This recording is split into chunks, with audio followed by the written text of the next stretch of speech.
naomba nizungumze kwa Wakristo, hata Waislamu, dini ya aina yoyote ile ambao umepata neema ya kunisikiliza. Nataka tukubaliane jambo moja. Kila mwanadamu unayemuona, yoyote yule unayemuona, baada ya muda kuna mwisho ambao atafikia. Ukiangalia kwenye Biblia kwenye kitabu cha Luka 16, tunakuja kuanza kupata picha ya mtu mmoja ambaye alikuwa ni tajiri na mwingine ni maskini. Mwingine alikuwa anaitwa Lazaro. Tajiri imtaje jina, inamuita tajiri. Tajiri alikuwa akila kwa hanasa nyingi. Alikuwa akitumia fedha, alikuwa akifanya mambo mengi. Lakini Biblia inatuambia mwisho siku tajiri ilifikia stage akafa. Alafu akazikwa. Akafa Lazaro, akachukuliwa. Tunaweza kuona ni watu wawili tofauti. Kati ya mtu anayemcha Mungu akafa akachukuliwa, na mtu aliyekuwa hamchi Mungu akafa akazikwa. Mwisho wa siku kila mtu unayenisikiliza, kuna mwisho ambao utakuja umpate kila mtu. Na kila mwisho wa mtu haina maana ya kwamba umefika mwisho hautaenda popote. Utafika mwisho, kuna mahali ambapo utaelekea.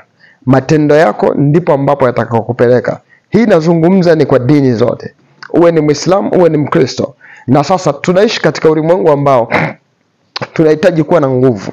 Huwezi kusurvive kwenye huu ulimwengu pasipokuwa na nguvu.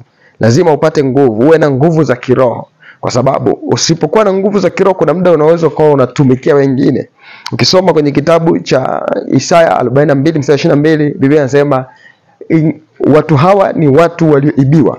Ina maana ni watu ambao walikuwa wana vitu ambavyo wako navyo, ila vikaibiwa katika ulimwengu huu. Na baada ya kuibiwa, Biblia inasema tena wakatekwa. Tunaanza kuona kumbe kazi mojawapo ya shetani, mtu asiyekuwa na ufahamu au asiyejijua kwa yeye ni nani, shetani ana uwezo wa kumuibia kile kitu na kujiona yeye mpaka kahisi aliletwa duniani ili aje ateseke. Hakuna mtu hata mmoja ambaye aliumbwa hapa duniani ili aje ateseke. Kila mtu unayemuona Mungu alimkusudia.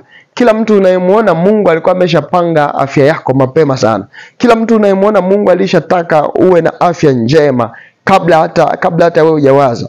Kwa hiyo maisha ulionayo, make sure unajijua kwamba mimi ni mtu wa Mungu ambaye kuna baadhi ya maisha sitakiwi kuyaishi.